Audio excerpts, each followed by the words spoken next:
પાટીદાર અનામત આંદોલનના મુખ્ય ચહેરાઓ ભાજપમાં ભળી ગયા છે. અલ્પેશ કથિરિયા અને ધાર્મિક માલવિયાએ સી.આર. પાટીલના હસ્તે ખેસ પહેરી ભાજપમાં પ્રવેશ કર્યો હતો.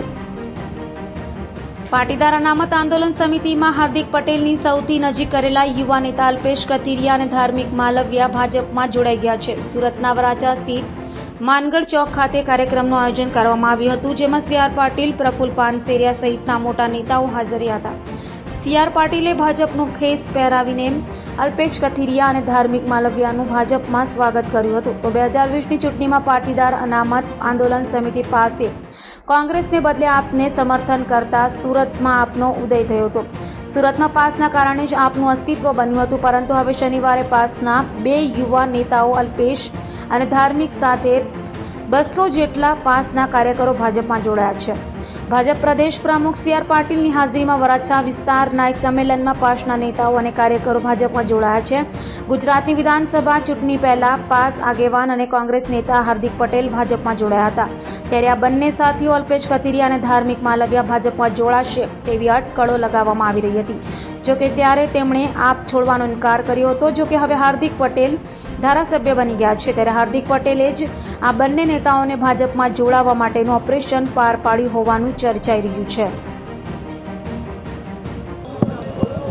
સાથ સહકાર આપતા લોકો, અમારી ટીમ, સામાજિક કાર્યકર્તાઓ, રાજકીય કાર્યકર્તાઓ, સોસાયટીના પ્રમુખશ્રીઓ અને એનજીઓ અને સંગઠનના કાર્યકર્તા અને ઘણા બધા અમારા વકીલ મિત્રો આજ સાથે જોડાયા છીએ અને ભારતીય જનતા પાર્ટીમાં જોડાય અને આવનારા દિવસોમાં સમાજહિત અને રાષ્ટ્રહિતના કાર્ય કરીશું.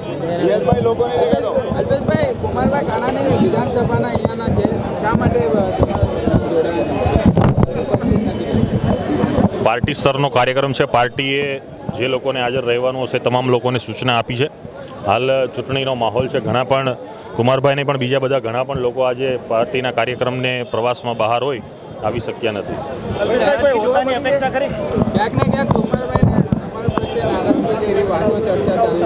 પાર્ટીમાં કોઈ નારાજગીનો પ્રશ્ન નથી. પાર્ટીની જે બાબત છે પાર્ટીના સંકલનથી થતી હોય છે. ચૂંટણીના સમયમાં દરેક લોકો અલગ અલગ વિસ્તારમાં હોય, એક મંચ ઉપર આજ ઘણા બધા લોકો આવી શક્યા નથી. હાલ પાર્ટી લોકસભાના કાર્યમાં વ્યસ્ત છે. પાર્ટીને જ્યાં પણ કાર્યકર્તા તરીકે જરૂર હશે ત્યાં અમે કાર્યકર્તા તરીકે અમારી ફરજ બજાવીશું અને પાર્ટી આવનારા દિવસોમાં કોઈ જવાબદારી સોંપી છે તો જવાબદારીનું પણ સનિષ્ઠાથી વહન કરીશું. અલ્પેશભાઈ, એવું તો શું પરિવર્તન થયું કે એક સમયે તમે ભાજપની સામે હતા, હવે ભાજપની સાથે છો? સમય, સંજોગ અને પરિસ્થિતિઓમાં ઘણા નિર્ણયો લેવાતા હોય છે. અમારી જે લડાઈ હતી એ લડાઈ અમે સમાજની મજબૂતાઈથી લડ્યા. સમાજને અનામત મળ્યું, સમાજને ઘણા બધા લાભો મળ્યા, સમાજને યોજનાઓનો આ લાભ મળી રહ્યો છે. ત્યારે આવનારા દિવસોમાં સમાજના જે બાકી પ્રશ્ન છે અથવા કોઈ નવા ઊભા થનારા પ્રશ્ન છે એ સત્તાકીય રીતે રહી અને સત્તાના સ્થાન ઉપર જે પણ લોકો સેવા બજાવે છે એમના લાભથી ચોક્કસ સમાજને બમણો લાભ અપાવી શકીએ. લોકોને બમણો લાભ મળે, અત્યંત છેવાડાના નાગરિકને પણ લાભ મળે એ માટે આ નિર્ણય લીધો છે. આપ છોડવાના કયા કારણો હતા? આપ છોડવાનું કોઈ મારા વ્યક્તિગત કારણો નથી, કોઈ પણ મતભેદ નથી.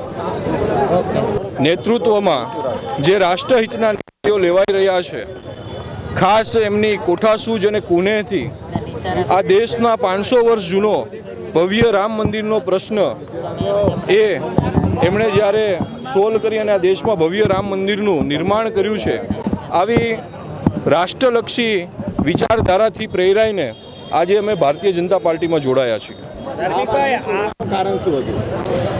આમ આદમી છોડવાનું કોઈ એવું ખાસ કારણ નહોતું, પરંતુ મેં કીધું એમ કે આ દેશમાં એક પછી એક જે પ્રકારના રાષ્ટ્રહિતના નિર્ણયો લેવાઈ રહ્યા છે, ખાસ કરીને રાજકીય પક્ષો એ ચૂંટણી સમયે અનેક પોતાના વાયદાઓ અને વાતો કરતી હોય છે, પરંતુ આ ભારતીય જનતા પાર્ટીએ આ રાષ્ટ્રની આમ તો સમસ્યા ગણો એવા બે મુખ્ય મુદ્દા, એક તો કરોડો હિન્દુઓની આસ્થાનું, આ દેશની આસ્થાનું કેન્દ્ર એવું અયોધ્યાનું રામ મંદિર અને કાશ્મીરની 370ની ધારા એ હટાવવાની વાત આ ભારતીય જનતા પાર્ટીના ઉદ્ભવમાં હતી. આજે નરેન્દ્રભાઈ મોદીના નેતૃત્વમાં એમની કુનેહ અને સૂઝબૂઝથી જ્યારે પૂર્ણ થઈ છે, તો આ પ્રકારના પાર્ટીના અને પાર્ટીના નેતૃત્વના કાર્યક્ષમતાને કાર્ય કરવાની સૂઝબૂઝથી અને ખાસ રાષ્ટ્રહિતમાં જે નિર્ણયો લેવાઈ રહ્યા છે વાતથી પ્રેરાઈને આજે આમ આદમી પાર્ટી છોડી અને ભારતીય જનતા પાર્ટીમાં જોડાયા છે. ધાર્મિકભાઈ 2016 થી સતત તમે ભાજપ વિરોધમાં હતા, 2022માં પણ ભાજપમાં વિરોધમાં હતા, આપમાંથી તમે ચૂંટણી લડી હતી, હવે ભાજપમાં આવવાનું મુખ્ય કારણ એવું કહ્યું?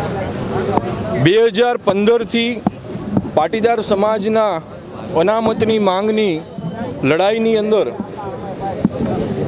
જે પણ ઘટનાઓ બની એને લઈ અને સરકાર સામે રાગદ્વેષની ઘટનાઓ ઉદ્ભવી હતી અને જેના કારણે ભારતીય જનતા પાર્ટીના અમે વિરોધીઓ હોઈએ એ પ્રકારની આખી એક માહોલ આંદોલન દરમિયાન ઊભો થયો હતો.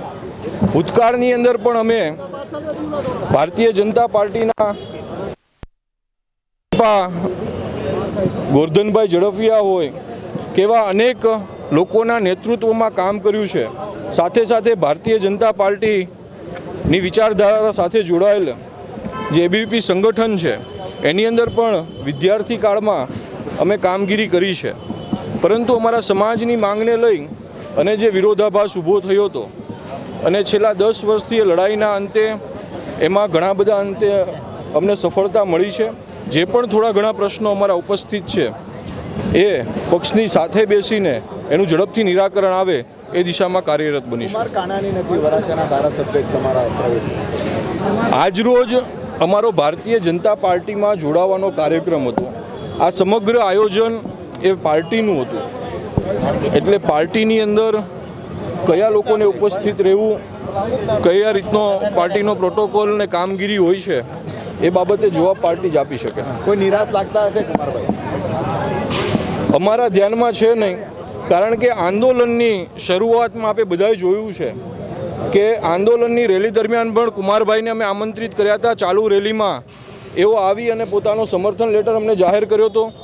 એ સિવાય પણ ઘણી વખત આંદોલન દરમિયાન વિચાર વિમર્શ માટે અમે અવારનવાર ભેગા થયા છીએ, એટલે એવા વિરોધાભાસનો કોઈ પ્રશ્ન છે નહીં. ધાર્મિકભાઈ, કોઈ હોદ્દાની અપેક્ષા ખરી? કોઈ હોદ્દાની અપેક્ષા છે નહીં. ભારતીય જનતા પાર્ટી આ બધા જાણો છો કે ખૂબ મોટો એ વિશાળ વટવૃક્ષ છે અને રાષ્ટ્રહિતના એટલા જ વિશાળ પ્રશ્નો સાથે એ આગળ વધી રહી છે. જેટલા પણ લોકો એની અંદર આહુતિ આપે એટલું ઓછું છે. એમાંની એક આહુતિ આપવા માટે હું જોડાયો છું. વિશેષ કોઈ જ અપેક્ષા એ પાર્ટી પાસે નથી.